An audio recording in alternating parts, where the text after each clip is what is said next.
Railroad MC. The following I posted as a reply in a thread about railroad workers not being able to strike. Not very familiar with this subreddit, but hopefully you all enjoy. For reference, I am a U.S. Federal Railroad Administration certified conductor/engineer who used to work for a major railroad union, ending my career in 2018. We weren't allowed to strike, so instead of striking we could and often did utilize the 40,000 plus rules that all contradict each other for some very sweet malicious compliance. Story time. John is a great guy, never calls off, been with the company over 20 years. He knows his job well and often will take the time to train, newer switchmen/brakemen/conductors. He is very personable and just a generally easy guy to talk with. He was also our union rep for a long time until his wife became ill, so he resigned from those duties. One day I heard a manager yelling at him because he was late to a scheduled train during what I would call a pretty major storm.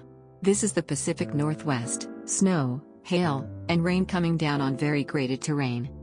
Manager tells him that when he gets to his destination he is going to personally meet him there to counsel him. I hear John utter the words, "You'll be waiting a while." Now, to understand this piece of track you have to understand it is very mountainous, and at a single point drops down to a single line of rail between two major intersections of track. Very busy, but due to the grade only a single train can do it at once. This area is also very difficult to do maintenance on in good weather since it requires essentially off-roading mountain roads, with steep cliffs and areas that aren't otherwise easily manageable. Nevertheless, during this icy storm, John hops in his scheduled train takes off, my engineer walks in from outside, and had spoken with John beforehand. They were good friends, like Sunday barbecue with each other's families on the regular. Friends. He tells me to put my paperwork down, that we aren't going to be going anywhere. Kick my feet up and enjoy getting paid for nothing all shift.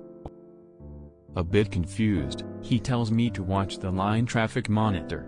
Sure enough, John knew this choke point, set his train on it, blocking all transfers from most of the West Coast, at least the northern portion of the U.S., Portland, Seattle, and Canada, and stated that due to worsening weather, visibility, and safety that he would not move the train until it was safe to do so. Hit his 12 on duty, then waited another 4 for a ride. I was sent home after 2 hours of waiting, but could monitor from a phone app and my laptop. I calculated his pay for all this, and the deadhead he had back to our station, and it was close to a $1,000 day for him. None of us complained. We get paid regardless of the train status. And he was in fact following the company and the FRA's rules, which are very strict about safety.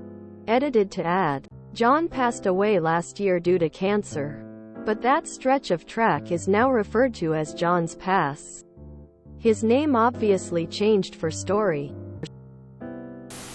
I wonder if John was the same engineer I knew. I worked at a little storage facility near Seattle. He would come in and always had the best stories to tell me. All about the rail lines. And the ridiculous rules. Then he got sick. Cancer. He never complained. Not even when his big bushy beard fell out. He was always looking on the bright side. And still telling me those amazing fun stories. He was one of my favorite customers. He made that job so much fun to have. My mother started clerking and walking the yards with SP and survived UP's buyout and mass layoffs. Spent countless hours with y'all's training books to learn the differences in the systems. Went on to spend a few years being sent out all over to train others. I'm talking 3 weeks in St. Louis. Back for a week. Then off for another 3 weeks. It was rough for the family, but we survived it. When she finally resettled back on the West Coast, she had enough seniority to know the railroad's rules and regs, along with the unions. Being a very male-driven industry, she faced many instances of forgotten calls for OT, as she was constantly on the boards. Those times we pretty good for her, and her investments for retirement. They never did learn to stop messing with the ones who actually read and followed the rules. especially when it came to compensating for skipping callouts. Nice to see another fellow railroader on here. Enjoyed the story and sorry for John's passing. I can identify with this because my experience with railroads has been the driver transporting the crews to, from their trains. Did it first with the local cab company, then for the transport company. Most times were smooth, but one day, I got a royal jerk of an engineer in the van. He complained about everything, including the fact I wasn't going to take the toll road to the train. That added about 20 miles to the trip out. I pitied the conductor that had to ride with him. All the while I drove. He was constantly bitching about everything and anything. Worse than my ex-wife. Once we got to the train, I handed the paperwork to the conductor to sign so I could get paid. Oh no. The engineer yelled at the conductor not to sign until they got the train back to the yard. Conductor was new and easily browbeat. Engineer starts standing up to exit, but I put the van in gear, making him lose his balance and falling flat on his ass into the seat. What the hell do you think you're doing? Quote, taking us back to the yard so you can explain to the trainmaster why you told the conductor not to sign the paperwork. I don't get paid if the paperwork isn't signed. Engineer, grudgingly, told the conductor to sign the paperwork. He understood the ramifications of his actions that would cost the railroad thousands for leaving a train sitting when it should be moving. Conductor signed the paperwork. I let them out and headed back to the yard, where I signed off my shift. As I was taking care of that, my manager came in the office, so I told him to be prepared for an official complaint about me and why. He laughed his ass off at my quick thinking and the heads up. Why did I do it? I've had other railroaders skip out on signing the paperwork until they got back to the yard, only to get back and head home. To get a signature, I'd have to go to the trainmaster's office and have him sign. Problem? I'm disabled and have a mobility issue. So climbing those stairs in the tower was not easy on me.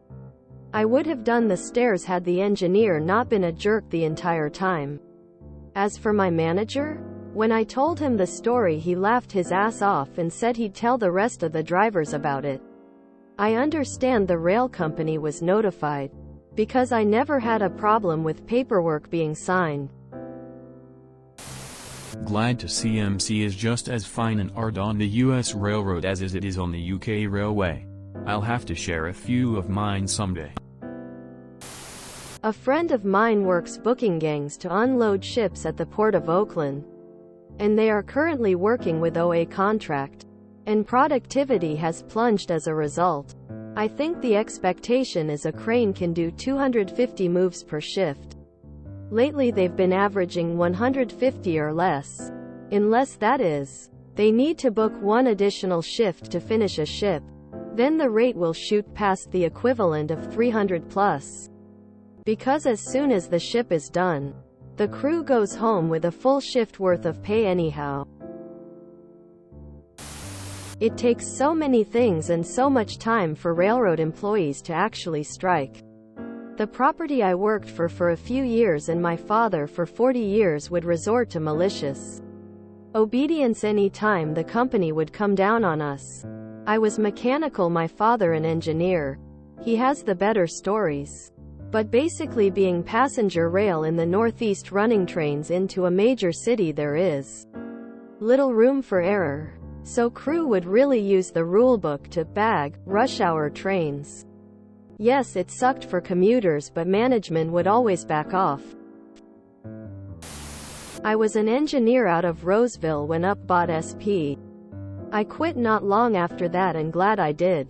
UP seemed determined to kill us.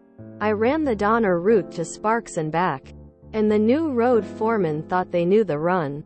They were idiots that damn near got some us killed because they didn't know what they were doing. So at the time, there were several accidents in TX because overworked dispatchers were lining trains into one another. And the system decided to strike. They killed the strike with the law. So compliance it was. You can't get fired for going by the FRA rules. Lol. Where getting a train out of the yard used to take an hour now took 2 or 3, etc. We need more guys like John. May John rest in peace. Epic. Any fallout? From the railfan perspective, I know exactly what you're talking about, but I'm not in the inner circles of the railroad to completely understand it. May John rest in peace. Self-inflicted on management. Perfect. I worked as a contractor for both Union and B railroads. The amount of MC I saw was glorious. I loved working with both, and once the MC rules was explained to me, I couldn't help but enjoy it just as much.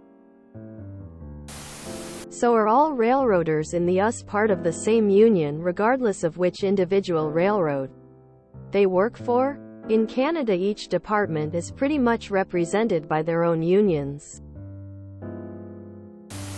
The US badly needs to nationalize the Big Four freight carriers.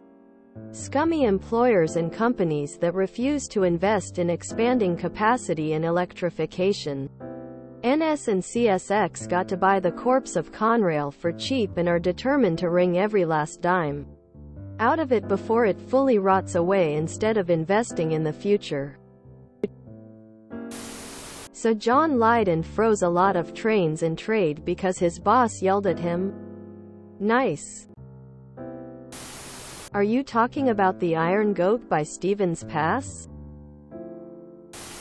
This wasn't at the Cajon Pass by any chance, was it?